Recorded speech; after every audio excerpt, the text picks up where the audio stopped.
నమస్తే SR7 TV news కి స్వాగతం. ఇంధన ధరల మోతకు నిరసనగా వనపర్తిలో కాంగ్రెస్ ఎద్దుల బండ్ల ర్యాలీ. ఎమ్మెల్యే మేఘారెడ్డి సారథ్యం. డీజిల్ పెట్రోల్ గ్యాస్ ధరల పెంపుతో సామాన్య ప్రజలు అల్లాడుతున్న వేళ కేంద్ర ప్రభుత్వ వైఖరికి నిరసనగా తెలంగాణ కాంగ్రెస్ పార్టీ పిలుపు మేరకు మంగళవారం వనపర్తిలో భారీ నిరసన ర్యాలీ చేపట్టారు. వనపర్తి ఎమ్మెల్యే తూడి మేఘారెడ్డి, జిల్లా కాంగ్రెస్ అధ్యక్షులు శివసేన రెడ్డి సారథ్యంలో జిల్లా కేంద్రంలోని రామాలయం నుంచి రాజీవ్ గాంధీ చౌరస్తా వరకు ఎద్దుల బండితో ర్యాలీ నిర్వహించారు. నిత్యావసర సరుకుల ధరలు ఇప్పటికే ఆకాశాన్ని అంటుతున్న ఈ సమయంలో కేంద్రం మళ్లీ ఇంధన ధరలు పెంచడం ప్రజల నడ్డి విరిచే చర్య అని మండిపడ్డారు. పెట్రోల్, డీజిల్ రేట్లు పెరిగితే ఆటో నుంచి ఆర్టీసీ వరకు, కూరగాయల నుంచి కిరాణా వరకు అన్ని పెరుగుతాయని ఆవేదన వ్యక్తం చేశారు. కేంద్ర ప్రభుత్వం తక్షణమే ఇంధన ధరలను తగ్గించి సామాన్యులను ఆదుకోవాలని, లేకపోతే రాష్ట్ర వ్యాప్తంగా ఉద్యమాన్ని ఉధృతం చేస్తామని హెచ్చరించారు. భారీగా తరలివచ్చిన కార్యకర్తలు.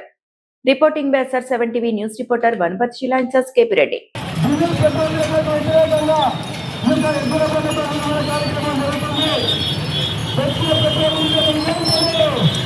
భారతదేశంలో 5 రాష్ట్రాల్లో ఎలక్షన్ అయినప్పుడు ఆ ఓట్లకు ముందు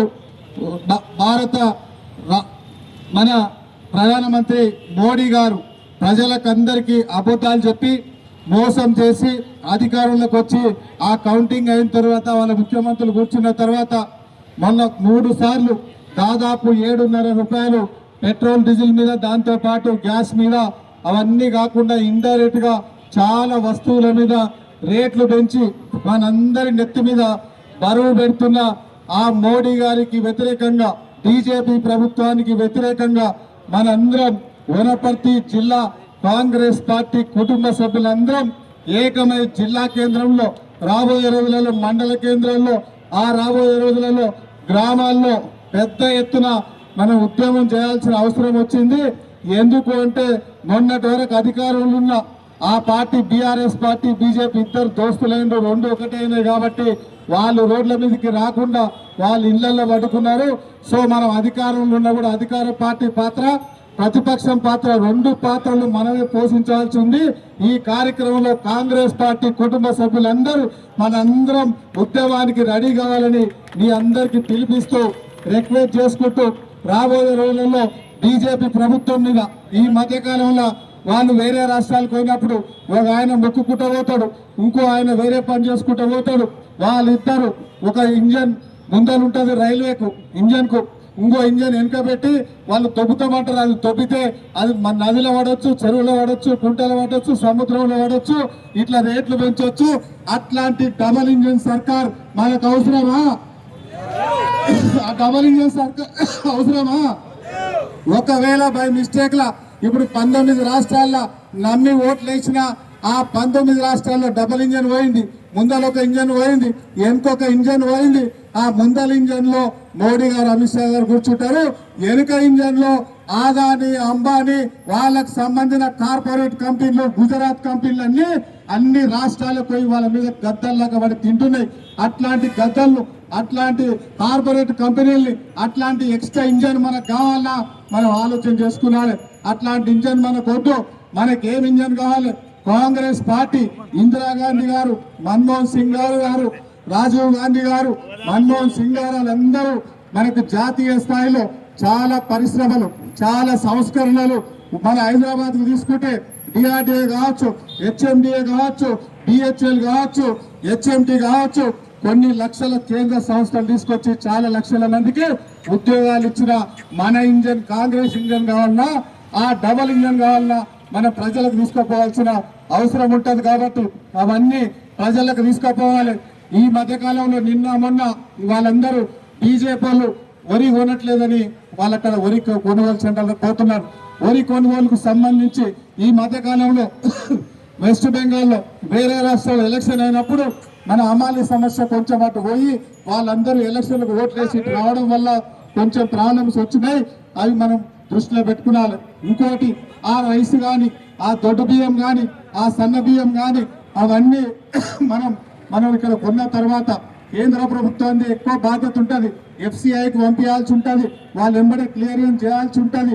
ఆ రైస్ మిల్ ఉన్న రైస్ మేము పెడతామంటే తీసుకోరు, మనకు కావాల్సిన డబ్బులు మనకి ఇవ్వరు. అందుకని కొంచెం లేట్ అవుతుంది. వాళ్ళు మళ్ళీ ఇప్పుడు కళాల దగ్గరికి వెళ్ళి పరిశీలిస్తారంట.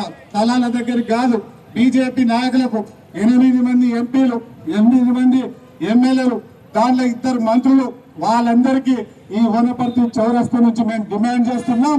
మీరు ఇక్కడ తిరగాల్సింది మోడీ గారి ఇంటి ముందర పోయి ఢిల్లీలో ధర్నా చేయమని. పెట్రోల్ డీజిల్ ధరలు నరేంద్ర మోడీ గారు మొన్న అన్నటువంటి ఆర్థిక మాంద్యం భారతదేశానికి ఇచ్చినట్టు కనబడుతుంది. గతంలో ఎప్పుడూ లేదు. కాంగ్రెస్ పార్టీ 60 సంవత్సరాల పరిపాలనలో 60 రూపాయలు పెట్రోల్ డీజిల్ ధరలు దాటలు కేవలం 12 సంవత్సరాల బీజేపీ ప్రభుత్వంలో దాదాపు 100 రూపాయలు దాటించారు. అంటే ఎక్కడ పోతుంది భారతదేశం? పెట్రోల్ డీజిల్ ధరలు పెరిగితే నిత్యావసర వస్తువులు ప్రతి ఒక్కరు అంటే సాధారణమైన ప్రతి ఒక్కరి మీద, సాధారణ ప్రజల మీద ఈరోజు భారం పడుతుంది.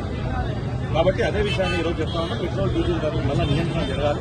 ఎందుకంటే గతంలో ఇంతకంటే ఈరోజు క్రూడాయిలు బ్యారెలు 95 రూపాయల విషయం ఉంది. అంటే 100 రూపాయల లోపే ఉంది. 100 రూపాయల లోపు క్రూడాయిల్ ధరలు ఉంటే ఈరోజు 95 రూపాయలు క్రూడాయిల్ ధరలు ఉంటే పెట్రోల్ డీజిల్ ధరలు ఉంటే 98 ఉండాలి, 100 ఉండాలి. అంతేగాని ఈరోజు 95 రూపాయలు ఉంటే 103కి ఏం తీసుకుపోయినారు? 2012లో కాంగ్రెస్ ప్రభుత్వ హయాంలో 2011లో 111 రూపాయలు వచ్చింది.